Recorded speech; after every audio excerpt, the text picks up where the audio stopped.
मंगेशकर हॉस्पिटलचे जे केळकर आहेत त्यांना ताबडतोब अटक केली पाहिजे आणि जे जे याचे दोषी आहेत त्या सगळ्यांवरती ताबडतोब खटले दाखल करून त्यांना अटक केली पाहिजे अशी आमची अनिमित्तानं मागणी आहे।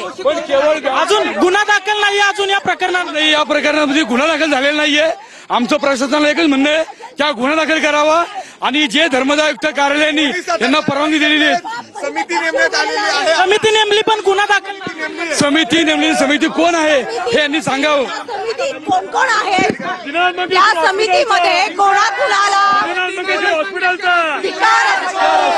आपण पाहतोय की या ठिकाणी ठाकरे गटाचे जे पदाधिकारी कार्यकर्ते आहेत ते दीनानाथ रुग्णालय जे दीनानाथ मंगेशकर रुग्णालय आहे त्याच्या गेटवर येऊन घोषणाबाजी करत आहेत आणि मुळामध्ये मंगेशकर कुटुंबाचा हा शासनावरती जो एक मोठा बगडा आहे आणि त्या बगड्यामुळं केवळ प्रशासन झुकतंय, पोलीस प्रशासन देखील त्या मंगेशकर कुटुंबावरती झुकलेलं आहे। कुणाकुणावर गुन्हा दाखल करण्याची मागणी मुळामध्ये पहिल्या ऍडमिनवरती गुन्हा दाखल केला पाहिजे। ज्या माणसाने 10 लाख रुपये भरा तर उपचार करतो म्हणून त्या संबंधित डॉक्टरवरती देखील गुन्हा दाखल झाला पाहिजे। त्या महिलेचा यामध्ये मृत्यू झालाय, त्याचे पती एका सत्ताधारी आमदाराचे पीए असले आहेत। अहो ह्याच्यावरूनच कळतं ना की एखाद्या सरकारी पीएच्या बायकोची परिस्थिती होत असेल तर सर्वसामान्य माणसाचं काय होईल याचा विचार करा। ताई ज्या महिलेचा मृत्यू यामध्ये झालेला आहे हॉस्पिटलकडनं सांगितलं जात आहे की चुकीच्या पद्धतीने बातम्या पसरवल्या जात आहेत, अशा पद्धतीने मंगेशकर हॉस्पिटलचं प्रशासन उत्तर देत आहे। ताई ज्या महिलेचा यामध्ये मृत्यू झालाय ते सत्ताधारी पक्षाच्या आमदाराचे पीए आहेत त्या महिलेचे जोपर्यंत गुन्हा दाखल होत नाही ज्या महिलेचा यामध्ये मृत्यू झालाय एका सत्ताधारी पक्षाच्या आमदाराचे पीए आहेत। सत्ताधारी पक्षाचे आमदार आहेत म्हणून तरी पिंग फुटलं, मात्र जे सामान्य नागरिक आहेत ते त्याच्यात या पद्धतीने होरपळतात, त्यांचे नातेवाईक मरण पावतात, पण तरी देखील सुद्धा याच्यावरती हे ढिम्म गेंड्याच्या कातडीत असलेलं प्रशासन, नालायक प्रशासन यांचं काय उत्तर देतं की ह्या बातम्या खोट्या पद्धतीने बाहेर पसरवल्या जात आहेत। आम्ही आमच्या पद्धतीने उत्तर देऊ, कधी उत्तर देणार? काल त्या महिलेचा मृत्यू झाला, अजूनही मंगेशकर हॉस्पिटल याच्यावरती बोलायला तयार नाही। शिंदे गटाचे कार्यकर्ते पाठीमागे प्रत्येक वेळी त्याचा गैरवापर करून कायम आम्हाला आमच्यावरती अन्याय केलाय, हे सत्तेत असलेल्या लोकांनी केलेलं काम आहे। केवळ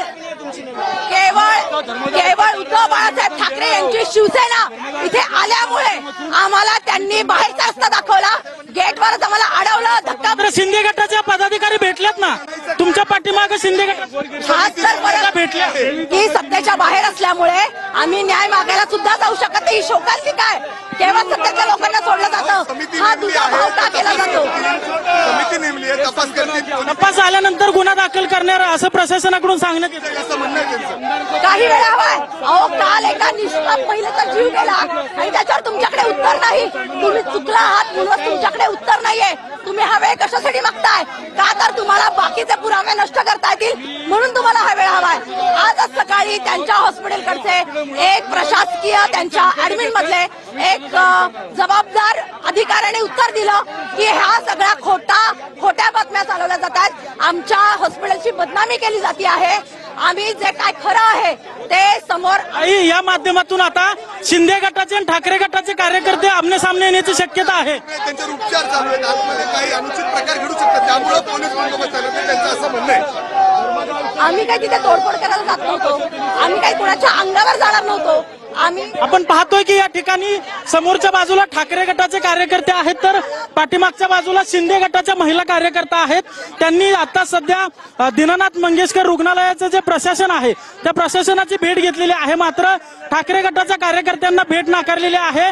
ताई तुम्ही या माध्यमातून आता ठाकरे गट आणि शिंदे गट आमने सामने येण्याची शक्यता आहे? आम्ही आमने सामने येण्याचा इथं प्रश्नच येत नाही, ते सुद्धा आणि आम्ही सुद्धा इथं केवळ न्याय मागण्यासाठी आणि चुकीच्या घडलेल्या गोष्टींवरती बोट ठेवण्यासाठी। आपण पाहतोय पाठीमागच्या बाजूला शिंदे गटाच्या महिला पदाधिकारी ज्या आल्या होत्या त्यांना भेट दिली, तुम्हाला का भेट दिली नाही? मग हा सत्तेचा दुरुपयोग आहे ना।